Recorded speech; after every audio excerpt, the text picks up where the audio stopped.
Irmãos, vamos começar os nossos louvores. Vamos fazer uma oração inicial. Santo Deus, amado Pai, quero agradecer, Pai, porque nós estávamos até agora há pouco no treinamento. Nós estávamos treinando um pouco mais para poder louvar melhor a Ti. Obrigado por esses momentos. Amém. Agora nós estamos iniciando o culto. Amém. Obrigado, Pai, por ter movido os corações dos que estão aqui, que vieram para ouvir um pouco da Sua voz, os seus corações, vieram te adorar. Obrigado, Senhor Deus, porque tivemos aqui irmãos que estavam trabalhando, irmãos que estavam em casa, mas decidiram estar aqui contigo, Senhor Deus. Amém. Obrigado por nós estarmos em família. Em nome de Jesus. Amém. Amém. Vamos louvar o nosso Senhor cantando o hino inteiramente fiel. Pesquisar no que passou ou deu errado, aquilo que Deus mostrou irá crescer, pois tem o seu cuidado. Quem tanto me amou merece de mim a entrega do meu melhor. Sou inteiramente de Cristo Jesus. Fui feito para viver como filho do Rei. Sou inteiramente ligado a Jesus. Para sempre serei inteiramente fiel. Eu quero ser.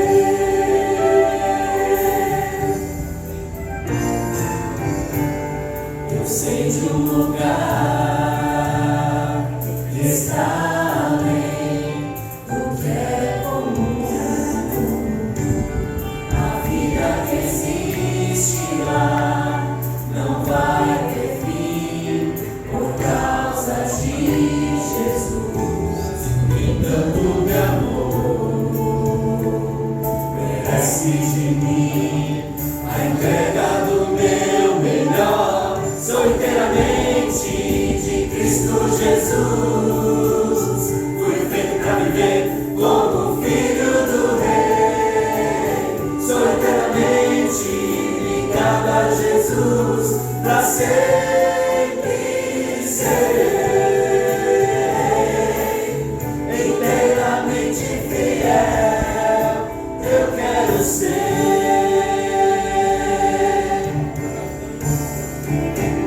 Sou inteiramente de Cristo Jesus. Fui feito para viver como filho do Rei. Sou inteiramente ligado a Jesus. Para sempre serei inteiramente fiel. Inteiramente fiel.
quero junto a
no céu, vou estar com Jesus.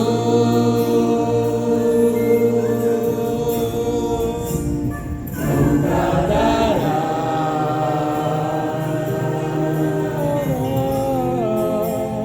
Cristo irá voltar. Nunca dará.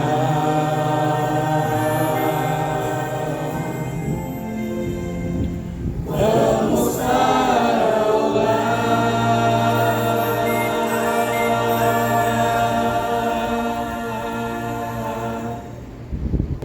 Boa noite, irmãos. Boa noite. É uma alegria muito grande ter você conosco, adorando o Senhor, nesse culto de domingo à noite. Louvado seja Deus pela sua vida. Amém? Queremos agradecer à igreja que ajudou os desbravadores comprando as feijoadas. Vendemos, aí fizemos a contabilidade, vendemos 52 feijoadas. Amém? Nós ficamos felizes porque vamos poder ajudar as crianças que participam dos desbravadores, principalmente levando para o Capuri, né? E Deus abençoe esse ano, tá? Vamos agradecer, vamos nos ajoelhar, se você puder, vamos conversar com o nosso Deus.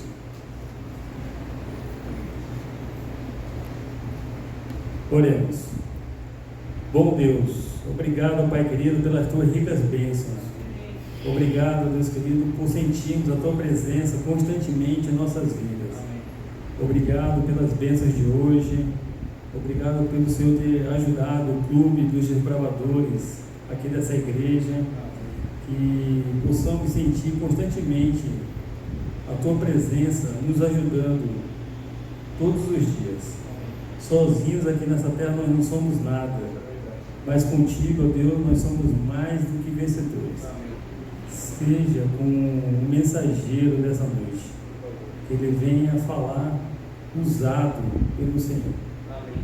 Prepara a tua igreja para ouvir a mensagem de hoje, que possamos estar concentrados para sairmos alimentados pelo poder da palavra. Fortalece as nossas vidas, é o que nós pedimos, agradecidos, em nome de Jesus. Amém.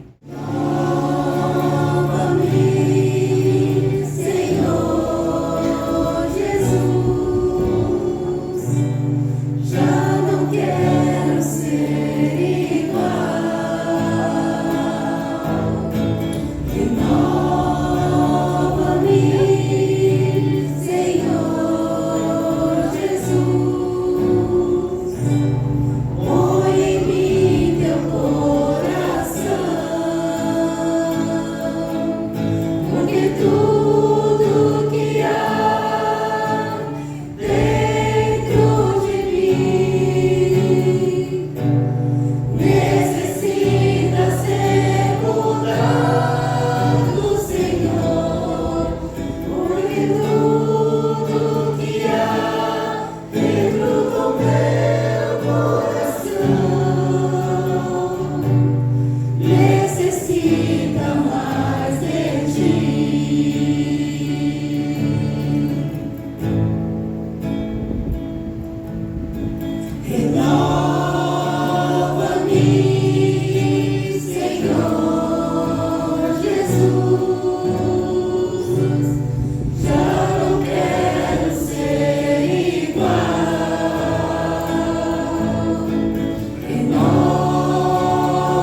Quem gostou do grupo musical do Jardim Prudência diz amém.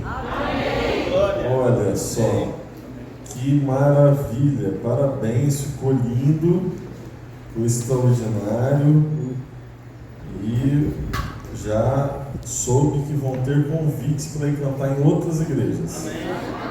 Não é?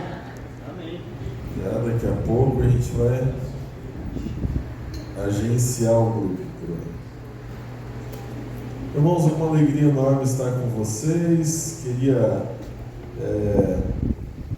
agradecer ao Ministério da Mulher que ontem fez uma campanha belíssima de homenagem às mulheres do momento. Achei muito legal também o presente que as mulheres ganharam. Gostaram do presente? Está todo mundo com os lábios hidratados hoje. Muito bom. Sempre bom. E queria dizer que as mulheres na nossa igreja, elas têm um lugar de honra mesmo.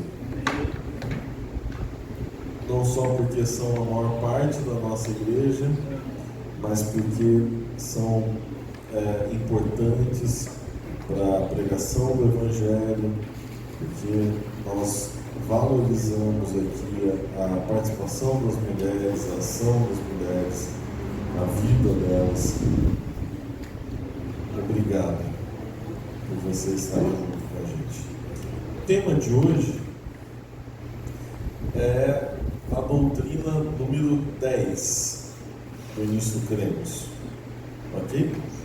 Que fala sobre salvação. Então é um assunto espetacular, é um dos que eu mais gosto da Bíblia, quando a gente fala sobre salvação. E eu separei aqui uma quantidade de textos para a gente fazer essa conversa. Então vai lá para Romanos, no capítulo 3, nós vamos tentar ficar dentro do livro de Romanos para explicar sobre a doutrina da salvação. Enquanto você abre a Bíblia, eu vou tentar ilustrar para você aqui um pouco do processo da salvação. Então, vou usar o Fernando como minha cobaia, beleza, Fernando? Então, é o seguinte. A analogia mais usada na Bíblia para falar sobre salvação é uma analogia de tribunal, ok? Então, as palavras que nós vamos hoje estudar são termos meio que ligados ao tribunal. Então, alguém que conhece esse ambiente ficaria bem à vontade sobre compreender o plano da salvação. Então, digamos que eu fiz algo para o Fernando que é impagável. Então, por exemplo, eu matei alguém da família do Fernando. Isso culturalmente, até na atualidade, em alguns estados americanos e alguns países pelo mundo, não tem pagamento. Quando um assassino é julgado, ele pode ser condenado à morte imediatamente ou à prisão durante o restante todo da sua vida. Por quê? Porque eu não tenho como pagar pelo que eu fiz. Porque eu tirei uma vida. E uma vida não tem preço. O ser humano pecou. E qual é o salário do pecado? Vocês sabem tudo, né? Não precisa nem pregar. A morte. Então quer dizer que se eu morrer hoje, paguei o preço do pecado? E agora não vi mais aquela unanimidade. Se eu morrer, salário do pecado é a morte, eu sou pecador, eu estou em dívida. Se eu morrer hoje, paguei o preço da minha dívida? Sim ou não? Não. Ok. Ih, pastor. Confundi. O salário da morte é o pecado, você não vê. Por que não é, né? Que confusão é essa? Bom, porque o salário do pecado é a morte eterna. Então, para eu pagar pelo pecado, eu teria que não ter tido pecados e aí morrer. A minha vida como pecador já não vale o suficiente, porque a minha vida já é falha. O único preço para pagar pela vida eterna é alguém que não tem pecado morrer. Compreende? Então, essa morte que nós temos que lidar no nosso dia a dia, pasmem, a Bíblia diz que não é morte. Como é que Jesus chamou essa morte? Sono. Que é bem diferente do termo para morte do salário do pecado. Então são coisas diferentes. Por quê? Essa morte que a gente morre no nosso dia a dia pode ter vida depois dela? Sim. Pode? Lógico que sim. Jesus vai voltar e ressuscitar. Ou vamos ressuscitar no momento em que os ímpios ressuscitam. Mas todo mundo ressuscita. Tem vida para todo mundo depois dessa morte. Alguns para sempre, outros um pouquinho. Então a morte nossa nem paga o preço pelo pecado. Então é impossível pagar o preço. É como se uma pessoa comum, como eu, tivesse devendo bilhões de reais. Nem que eu não gastasse mais um centavo da minha vida e entregasse tudo que eu arrecadasse na minha vida, eu não ia pagar a minha dívida. Então lá estou eu no julgamento. Fernando entrou com uma ação judicial contra mim, dizendo ele, me deve, ele matou alguém da minha família, dramática a situação. O juiz olha para mim e diz assim: você está condenado. Então hoje, perante o juízo do pecado, e quem é o nosso acusador nessa justiça? O inimigo, o mesmo que convidou Adão e Eva: vem cá que não vai dar problema, imagina, olha aqui, vai dar tudo certo, desobedece a Deus que não vai dar nada errado. Está vendo como eu estou aqui legalzão falando com você? Então esse mesmo que atraiu Adão e Eva e que luta hoje pela destruição e erro de cada um de nós é o acusador. E nós somos julgados perante o juiz, que é Deus. E aí nós somos condenados, porque nós erramos. Ou tem alguém aqui que é melhor do que todos nós e vai dizer: não, eu não, pastor, eu faço tudo direitinho, eu não erro, minhas palavras são excelentes, eu sou uma pessoa tão boa, que eu não sei como eu ainda estou aqui no meio de vocês que são pecadores. Tem gente que pensa assim. Se você em algum momento ainda pensa assim, olha para os mandamentos e eles vão estampar a sua hipocrisia. Será que ninguém aqui mentiu esses dias? Não precisa se acusar. Pessoal, eu menti, não precisa. Será que tem gente que olhou com um olhar diferente para alguém que não era o seu esposo ou sua esposa? Não, pastor, eu não fiz nada. Jesus disse: calma, basta olhar que você já está pegando. Não, mas eu estava num canal na TV por acaso, e aí estampou no meu rosto. Você sabe que lá não tem coisa boa, não estampa no seu rosto, você escolheu. Será que tem todos os filhos que estão aqui foram excelentes com os pais nesses últimos dias? E aí, eu estou falando de todo mundo, né? Porque todo mundo aqui é filho, né? Eu não sei, eu acho que eu não sou um bom filho nesses dias. Eu estou precisando ligar para meus pais, acho que eu vou ligar no PC aqui. Não fiz nada de mal para eles, eu acho.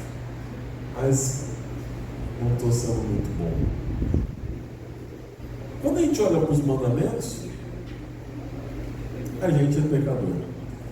Será que entre nós tem alguém que matou um pouquinho alguém? Matar também não significa ir lá e dar uma punhalada, uma faca não, tá? Vou contar um segredo, tá gravando, eu fico tímido. Mas tive umas reuniões um tempo atrás aí, difíceis, e no meio da reunião alguém falou coisas duras para mim. Eu disse: você não está combatendo minhas ideias, você está combatendo a minha pessoa. Cuidado, porque às vezes na iniciativa de defender uma ideia, ideias a gente pode ter ideias diferentes. Tá tudo bem, isso é normal, ninguém conhece tudo. Mas quando você diz assim, você, aí, isso aí é ofensa pessoal. Aí você está me destruindo um pouquinho, porque isso até hoje ainda está ecoando na minha cabeça aquelas palavras que a pessoa disse para mim. Já perdoei, já abracei. Mas acho que eu não perdoei de verdade, porque eu estou com umas ideias de vingança na cabeça que não me abandonaram ainda. Mas não fiz, mas estou com vontade. Então, veja, todos nós somos pecadores. E temos uma dívida que eu acabei de dizer impossível de pagar. Então o que fazer? Se é impossível, vamos todo mundo embora para casa, né? E viver a vida, porque não tem o que fazer. Mas tem solução, o julgamento ainda não acabou. Então a gente vai agora aprender ou rever aqueles 3 conceitos de salvação da Bíblia. Começa por justificação, passa pela palavra santificação e termina em glorificação. Alguns vão dizer que é passado, presente e futuro. Não se apegue a isso, porque como a vida cristã ela é uma montanha-russa ao invés de uma escada, quando eu ensinava meus alunos adolescentes sobre esse processo, eu desenhava uma escada na lousa, ficava lindo, didático, mas irreal, porque a gente não cresce o tempo todo. A gente cresce um pouquinho hoje, dá um passo para frente, amanhã dá 3 para trás. Aí a gente lutando consegue vencer mais um probleminha, mas esquece do outro, amanhã cai no outro. Então, nossa vida é mais um alto e baixo constante do que um crescimento lindo e maravilhoso, onde a gente vai chegando cada vez mais perto do céu. Isso aí não parece muito real. Então, esse processo todo acontece todo o tempo com a gente. Justificação, a santificação e a glorificação. Paulo é o nosso grande instrutor desses conceitos, então por isso Romanos é o livro escolhido. Eu vou tentar ficar só no livro para não perder muito do contexto. Verso 20, capítulo 3, verso 20. Está aí? Está junto com a gente? Visto que ninguém será justificado diante dele por obras da lei, em razão de que pela lei vem o pleno conhecimento do pecado. Mas agora, sem lei, se manifestou a justiça de Deus, testemunhada pela lei e pelos profetas. Justiça de Deus mediante a fé em Jesus Cristo, para todos e sobre todos os que creem, porque não há distinção, pois todos pecaram e carecem da glória de Deus, sendo justificados gratuitamente por sua graça, mediante a redenção que há em Cristo Jesus, a quem Deus propôs no seu sangue como propiciação mediante a fé, para manifestar a sua justiça por ter Deus, na sua tolerância, deixado impunes os pecados anteriormente cometidos, tendo em vista a manifestação da sua justiça no tempo presente, para ele mesmo ser justo e o justificador daquele que tem fé em Jesus. Eu acho que você deveria dizer um amém depois desse texto. Amém. Então, primeiro conceito, justificação. Eu não mereço, eu sou condenado, eu sou culpado. Aí no meio do julgamento aparece uma pessoa, e aí entende porque só o sacrifício de Jesus vale, porque ele, sem pecado, morreu por nós. Então a vida, a morte que ele morreu é a morte eterna. E como é que ele ressuscitou? Ele é Deus. Então Deus deu a vida. Então somente isso, essa morte é suficiente para resgatar do pecado. Então Jesus se levanta no julgamento, e ele é o juiz e o justificador, que a gente acabou de ler, e ele diz assim: ele creu em mim, então a minha justiça eu dou de presente para ele. No exemplo em que eu devo bilhões de reais, então chega Jesus bilionário e diz assim: eu pago a dívida do mal. Amém. Aí eu digo: mas Senhor, eu não tenho para te devolver. Ele diz: eu não vou te cobrar. Eu paguei sua dívida. Você é livre. Eu sou justo? Não. Eu sou justificado. Eu fui tornado justo pela justiça de outro. Posso passar a noite dando exemplos aqui, que tem muitos. Então, hoje cedo, o tempo começou a ficar chuvoso, estava friozinho, quando eu dormi estava quente, dormi sem coberta nenhuma, porque tem muito calor.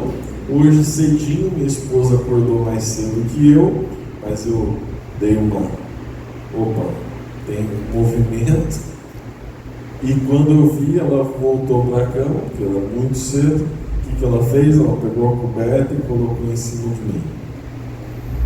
Eu não tenho coberta, eu estou passando frio, eu não tenho como me esquentar, então alguém precisa pegar o que é dela, o que ela tem, e me oferecer. Quanto vai me custar ser coberto? Nada. Dá aí 100 reais que eu te cubro. Vamos almoçar fora hoje, você paga e eu te cubro. Não, eu te cubro sem nada. Isso é ser justificado. Qual é a única condição para ser justificado? Aceitar. Ao ser coberto, eu poderia dizer: não quero ser coberto. Mal-humorado. Muito quente. Fico com frio. Ou no juízo aqui, estou diante do juiz, Jesus se levanta e diz assim: eu pago a sua dívida. Eu fico preso no seu lugar. Eu pago o dinheiro que você não tem. Eu digo: nunca. Eu prefiro ficar devendo do que você pagar. É a única maneira de se perder. As pessoas vão mentir para você porque elas têm interesse em você. Não interesse genuíno. Eles têm interesse em se aproveitar de você por alguma razão. Então você vai ouvir muitas pessoas dizendo assim: é muito difícil ser salvo, porque se for fácil, então a gente está desvalorizando a salvação. Então não caia nessa conversa fiada. Quem quer tornar difícil a salvação é porque ela quer se beneficiar desse processo. Lá no início da Idade Média, a igreja cristã da época vendia a salvação. Então ela dizia assim, você chegava, sou pecador, na igreja cristã da época. Aí ela ia dizer para você, ok, você é péssimo, você é horrível, isso é verdade, eu sou mesmo. Você fez tudo errado, também é verdadeiro. Então é o seguinte, para você conseguir salvação, precisa depositar X na conta da igreja, precisa fazer isso, que sem a igreja você não consegue fazer, para você ser salvo. Isso é mentira. O que eu preciso fazer para ser salvo? A palavra começa com A e chama aceitar. Você também pode usar outra palavra que é bíblica, crer. Só isso. Aceitar ou crer. Então, agora você fala. Para ser salvo, o que precisa fazer? Aceitar e crer. E aí acabou a conversa. Que isso, pastor? Só isso? Só isso. E como eu tenho um carinho muito especial com vocês, eu não vou enganá-los. É isso que está na Bíblia. É isso que a gente acabou de ler. Paulo até faz um contraponto. As boas obras, o que você vai fazer de bom na sua vida, não vai nem arranhar a sua dívida com o pecado. Você pode ser a melhor pessoa do planeta, isso não faz diferença. A sua dívida é muito maior do que isso. E por fim, eu duvido que alguém seja tão bom assim, porque nós somos pecadores. Normalmente as pessoas fingem muito e fazem pouco. Então, melhor admitir os seus erros e crescer através deles. O que é ser justificado?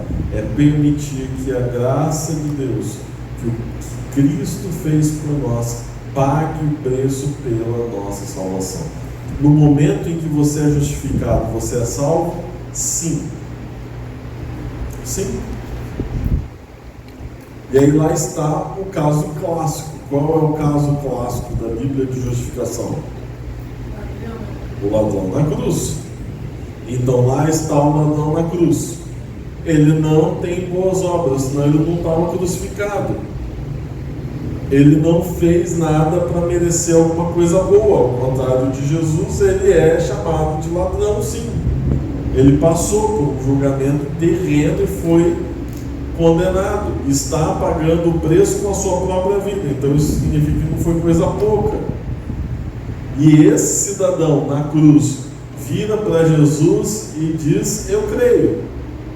E aí Jesus diz para ele o quê? Está salvo.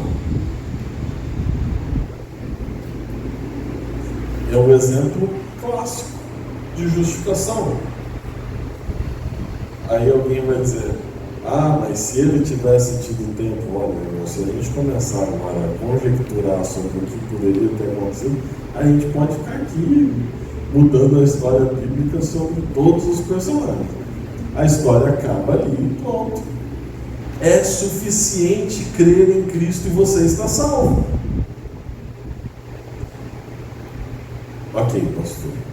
Então, isso significa que eu estou salvo agora? Se você crê em Cristo agora, você está salvo. Amém? Amém. Eu fui tão sem convicção nessa ideia. O pessoal não está assim com essa certeza toda. Você tem certeza que se você crer agora, você está salvo? Então diz amém. Amém. Está salvo. Se Jesus voltar, mas pastor, eu não arrumei. Mas eu estou falando para você de que a salvação não é sobre arrumar, é sobre crer. Se você crê e aceita o sacrifício, é pelo que Cristo fez por você e não pelo que você faz por Ele. Glória a Deus. Porque tudo que você fizer por Ele é pouco. Não tem nada a ver com salvação. O que tem a ver com salvação é o que Cristo fez por nós. Então você está salvo, sim. Amém. Quantas vezes eu preciso ir na igreja para ser salvo? Eu preciso crer. E se eu nunca fui na igreja, eu criei. Quantas vezes eu não fui na igreja? Isso é justificação. Quantas vezes esse processo acontece na nossa vida? Alguns vão dizer para você que só um, que ele é pontual. E daí na vida da maior parte de vocês que já foi batizado, vai dizer que isso aconteceu no passado de vocês. Mas quantas vezes vocês negam a Cristo na sua vida?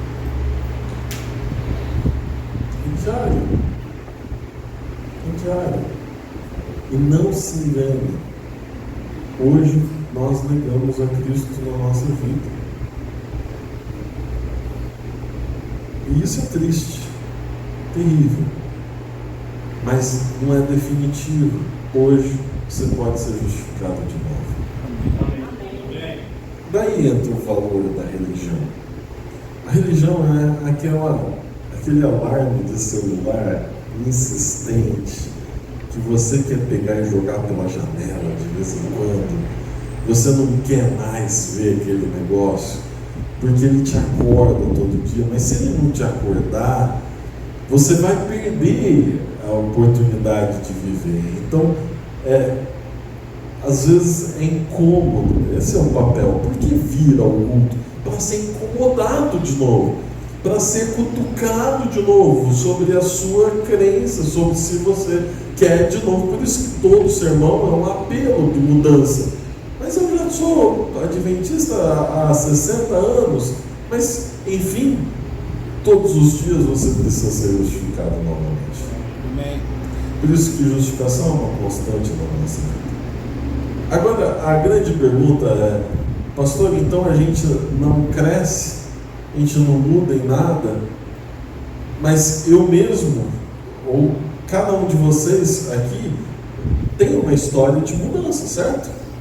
Eu encontrei uma senhora ontem, estava conversando, e ela estava falando sobre música, um tema adorado pelas pessoas, eu sempre ouvi, é só tocar música. Mas aí tal, sobre música, e ela estava dizendo: eu fui roqueira, eu me vestia lá de preto, usava as roupas com as coisas assim pontudas, eu ia lá nas, sei lá, eu não tenho a cultura para dizer os detalhes, eu acho que nem se quer saber disso. Então, só que ela é uma pessoa, né, e tal, mas eu me converti, abandonei esses hábitos, porque eu sou cristã. Então, não tem mérito nisso? Lógico que tem mérito nisso. Isso não tem influência de Deus? Tem influência de Deus. Na verdade, tudo que a gente faz de bom é mérito de Deus, não é nosso. É porque o Espírito habita em nós. Então agora tem um outro processo chamado de santificação. Um processo que é muito interessante. Ele não tem fim por enquanto. Quando é que você ganha o diploma de santo? Acho que só no céu. Ou na nova terra. Então, na nossa, por enquanto, quando Jesus não volta, nem pensa nisso. Quando é que você fica bom, né? Agora eu estou bom nesse negócio de religião.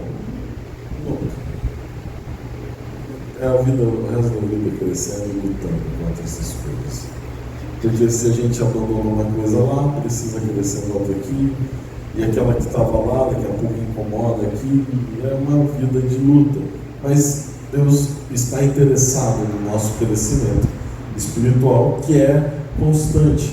Então vamos lá, mais um texto bíblico agora sobre santificação. Só mudar uma página para frente, capítulo 6, verso 20. Capítulo 6, verso 20. Veja que Paulo agora está falando com você numa linguagem de alguém que já creu, que já sabe o que é o processo da justificação e vivencia ele constantemente na sua vida. Então, você que já foi justificado, você está livre, está salvo, certo? Então, verso 20. Porque quando éreis, por isso que ele fala no passado, escravos do pecado, antes de entender a justificação, estáveis, isentos em relação à justiça. Naquele tempo, que resultados colhestes? somente as coisas de que agora vos envergonhais, porque o fim delas é morte. Agora, porém, libertados do pecado, transformados em servos de Deus, tendes o vosso fruto para a santificação, e por fim a vida eterna, porque o salário do pecado é a morte, mas o dom gratuito de Deus é a vida eterna em Cristo Jesus, nosso Senhor. Amém. Aqui está o conceito de santificação. Então, ele tem algumas partes. A primeira, não dá para passar pela transformação, pela metamorfose, pela mudança de vida, sem antes ter aceito a Jesus. Então, se de forma didática, a justificação vem primeiro. Você tem que crer em Cristo primeiro. Aí você creu, compreendeu, entendeu, aceitou. Então é a mesma graça, lembra que é dom gratuito de Deus, a gente está falando da mesma força, da mesma ação divina na sua vida. Agora começa a mudar você. E quando que isso acaba? Nunca. E esse processo, o segredinho, tem a ver com você ou tem a ver com os outros? Com você ou com os outros? Quem é o autor da mudança na sua vida? Deus. Achei que eram os anciãos da igreja. Não são? É Deus? É interessante. Então, veja, o processo de santificação, ele é esse processo de abandonar coisas que são prejudiciais a você. Para quê? Para que você alcance a salvação? Não. Onde você alcançou a salvação? Na justificação, pela fé, no crer em Cristo. Para que passar por um processo de santificação? Porque agora você já tem conhecimento, porque conhecer a Deus é transformador. Porque seria mentira se nós continuássemos sendo os mesmos. Então, não cremos em Cristo. Se cremos em Cristo, então agora ele diz: deixa eu te ensinar. Para quê? Para que você viva melhor e mais feliz. O pecado, além de cobrar o preço da sua vida eterna, ele cobra o preço da sua felicidade. João capítulo 15, eu disse essas coisas para vocês, para que vocês, 15:10, tenham alegria e a vossa alegria seja completa. Para que Cristo nos ensinou? Para sermos felizes. Qual é o segredo da felicidade? Obedecer a Deus e abandonar o pecado. Ser adúltero não é apenas um jeito de machucar outros, é um jeito de você morrer aos poucos. Você não tem, sinceramente, não tem ninguém que está em adultério que está bem. Não tem. Está sendo destruído, corrupto. Outro dia eu fui, onde minha esposa trabalha, tem um laboratório lá de biologia, e era um predinho feito de madeira lá no ambiente lá da universidade. E aí a gente foi fazer uma limpeza, né, para ajudar ela, e a gente descobriu numa parede que tem cupim. E é muito interessante o processo do cupim, porque você não vê o cupim. Normalmente você não vê, você vê os efeitos. Quando eu via de fora aquele prédio, todo pintadinho, cheio de madeirinha, parecia uma casinha de boneca. Eu disse: nossa, que coisa linda, né? Olha que coisa maravilhosa. E o pecado se apresenta assim: ó, vem aqui fazer uso de entorpecentes que você vai ser feliz, vai dar tudo certo. Então, as propagandas, né, na TV, graças a Deus não tem mais de cigarro, mas tem muito de bebida que é pior que cigarro. Então tem lá, como que é a cena da pessoa tomando uma cerveja na praia? É uma maravilha, né? E aí a pessoa está em forma, né? Aí a pessoa está lá com muita saúde, tomando cerveja. Eu não vejo pessoas com saúde, com o corpo em forma, bebendo cerveja. Eu não vejo. Pelo contrário, o modelo hoje atual masculino do Brasil tem assim aqui uma bola de basquete que de muita gente vem do uso de cerveja. De onde é que vem? De um monte de gente aí de fora, né, que faz uso disso. Com cerveja. Então, a propaganda deveria ser um cara com esse tipo físico. Que isso é verdade. Pecado é tipo a casinha de madeira. Linda! Nossa, ó, é a serpente, tá vendo? As outras serpentes não falam, mas eu sou melhor. Isso é pecado. Isso é maravilhoso. Vai dar tudo certo. Outro dia eu atendi um casalzinho na minha sala e eles queriam se casar, mas não seguiram as instruções bíblicas, né? Já tinham tido relações antes do casamento. E aí, a gente papo vai, papo vem. E eles ficavam tristes porque a igreja não pode fazer um casamento nessa situação, porque o casamento já aconteceu, né? Perante Deus. Então, aí ficavam tristes e tal. Eu fiquei triste também, mas enfim, não tinha saída humana, né? Nós humanos temos limites, Deus não. Mas aí eu fiquei pensando, o pecado diz, não tem problema, não tem custo, isso aí é besteira, isso aí é coisa de gente velha, de gente que não quer a sua felicidade. Aí de repente, finalmente eles querem celebrar a bênção de Deus, que pode parecer uma coisa até de menor importância para alguém, mas aí eles perderam essa oportunidade, pagando um preço. O pecado cobra o preço. O processo de santificação é para te ajudar a pagar menos por pecado, para entregar menos da sua vida para o pecado, porque o pecado suga a sua energia vital, o pecado tira tudo de você. Então para de dar o que você tem de melhor para o pecado. Ele vai tentar te cobrar de maneiras diversas. Às vezes é uma pessoa que, agindo pelo pecado, vem e tenta te destruir. Às vezes é você mesmo que esquece do seu alto valor e se entrega por um negócio que vai te cobrar a sua vitalidade. Isso é santificação. É quando Deus habita em nós e começa a influenciar nossas decisões. Nossas decisões vão nos afastando do pecado.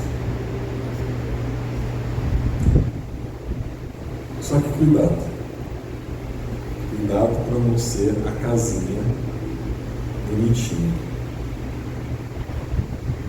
toda pintadinha por fora, tudo direitinho na aparência, mas quando a gente vai dar uma olhadinha de perto, tá cheio de cupim. Pior, imagina que essa casinha toda bonitinha olhasse para uma outra que dá para ver por fora o cupim e dissesse assim: ó, você está longe da salvação, ó, você não está com a pintura certa do lado de fora, ó, você tem que ser mais parecido comigo. Ela já é parecida com você, ela também tem cupim. Traduzindo em 100 meias palavras, aqui dentro dessa igreja todos são pecadores. Todo mundo aqui, e aí, com perdão da palavra, não estou ofendendo vocês, estou falando de maneira geral, todo mundo aqui é gente ruim. Porque não tem gente boa no mundo. Em algum momento eu vou fazer mal para você. Aqui é muito diferente do que os outros ambientes? Um pouco. Às vezes, em alguns aspectos. Aqui é todo mundo com um pouquinho. O único que pode resolver isso é deixar Cristo habitar em nós. E no processo individual haver mudança. Lógico, se eu chegar, Fernando, eu sei que você já venceu e eu estou lutando, me ajuda aí. Aí é hora de você dar o mundo. Nunca dizer, tá vendo? Eu venci, você não. Eu sou melhor que você. Isso não é santificação. Isso é ser agente do mal. Aqui é um lugar de gente doente, procurando um pouquinho de consolo. O último termo, para a gente encerrar a nossa conversa, está em Romanos, no capítulo 8, verso 17. E aqui a gente vai encerrar com esse texto mais um, mas são breves. Só passar mais uma página em Romanos, capítulo 8, verso 17. Ora, se somos filhos, somos também herdeiros, herdeiros de Deus e cordeiros com Cristo, e com Ele sofremos, também com Ele seremos Glorificados. Agora sim a gente está olhando para o futuro. Glorificação é o momento exato onde o ser humano recebe o que a palavra quer dizer, que é muito óbvio, as glórias da salvação. Quando acaba de vez esse período de sofrimento. Eu tenho raiva, eu tenho ódio do pecado e de ser pecador. Eu odeio que nós tenhamos que conviver com o pecado. Eu acho terrível de que aqui não seja o céu. Mas essa é a realidade. E se a gente achar que aqui é o céu, isso significa que então a gente não vai almejar lá que é o céu, que é diferente do que era isso aqui. Está na hora de a gente olhar para o futuro e querer com tudo que nós temos alcançar o céu. Amém. Aí sim, santos com Deus. Aí sim, perfeitos. Aí sim, não mais teremos dívidas com o pecado. Vamos para mais um texto, que é desses para a gente deixar na porta da geladeira, para a gente se lembrar sempre. Apocalipse capítulo 7, verso 9, último livro da Bíblia, aponta também para promessa de salvação, capítulo 7, verso 9. Para mim essa é uma das cenas mais bonitas da Bíblia. Depois destas coisas, vi e eis grande multidão. Cuidado com as pessoas que querem dizer que os salvos serão sempre pouquinha gente, é sempre um grupinho pequeno, aqueles que mereceram, quiseram tanto, então um grupo muito seleto. Não. João viu grande multidão, tão grande que ninguém podia enumerar. Esses são salvos, esses são os glorificados, esses somos nós, amém? Amém. Esses são os nossos vizinhos, Glória a Deus. esses são os nossos familiares, esses são aqueles que nunca pisaram aqui na igreja.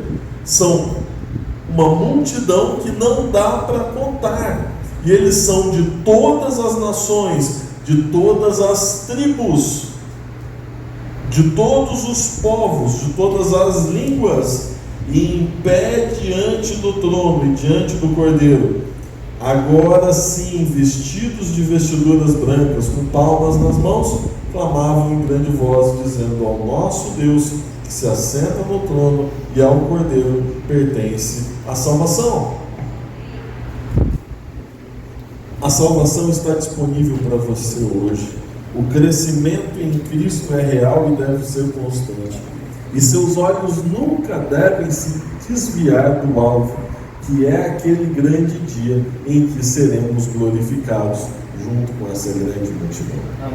Isso é salvação. Isso é o que tem de mais especial na Bíblia. Se você compreender essa verdade, a sua vida já vai ser completamente diferente. Não deixe que seja apenas mais uma conversa, não deixe que seja apenas mais um apelo ao seu coração. Faça disso uma mudança real de pensamento, de vida, de prioridades, de jeito de ser igreja, de jeito de ser cristão, de jeito de ser família, de jeito de viver. Porque eu tenho plena convicção de que naquele grande dia você estará no meio dessa grande multidão. Amém. Fique em pé, eu gostaria de orar por você. Senhor Pai que estás nos céus, obrigado. Obrigado porque nesta noite nós nos deparamos com um assunto que é extraordinário. Nós vivemos cheios de um peso nos ombros, de coisas terríveis que nós fazemos, que fazem com a gente. Senhor, esse mundo é muito difícil, mas quando lemos as Tuas Escrituras, encontramos solução em Ti. Obrigado porque o Senhor já pagou o preço pela nossa salvação. Obrigado porque aqui neste lugar nós temos os Teus filhos que creem em Ti, que já foram libertos da escravidão do pecado, que querem crescer a cada dia e, Senhor, volte logo, porque nós queremos, muito em breve, pela Tua graça e misericórdia, pela Tua ação na nossa vida, sermos glorificados. Amém. Senhor, que enquanto não chegamos lá, possamos nos apoiar uns aos outros. E através da presença de Deus Santo Espírito na vida de cada um de nós que aqui está e de cada um dos Teus filhos espalhados por este mundo, nós suplicamos o Teu perdão, a Tua salvação e imploramos, volte logo, Senhor. Nesta semana nós temos desafios que nem imaginamos, mas nós suplicamos para que o Teu Santo Espírito nos dê forças para superar cada um dos obstáculos. Amém. Senhor, quarta-feira nós vamos ter a oportunidade de voltar até aqui. De novo, entender e crer em Ti. De novo, tentar crescer em algum aspecto da nossa vida e suplicar pela Tua glorificação. Por favor, conduz a nossa vida. É isso que nós pedimos e agradecemos por amor e em nome de Jesus. Amém. Amém. Deus te abençoe.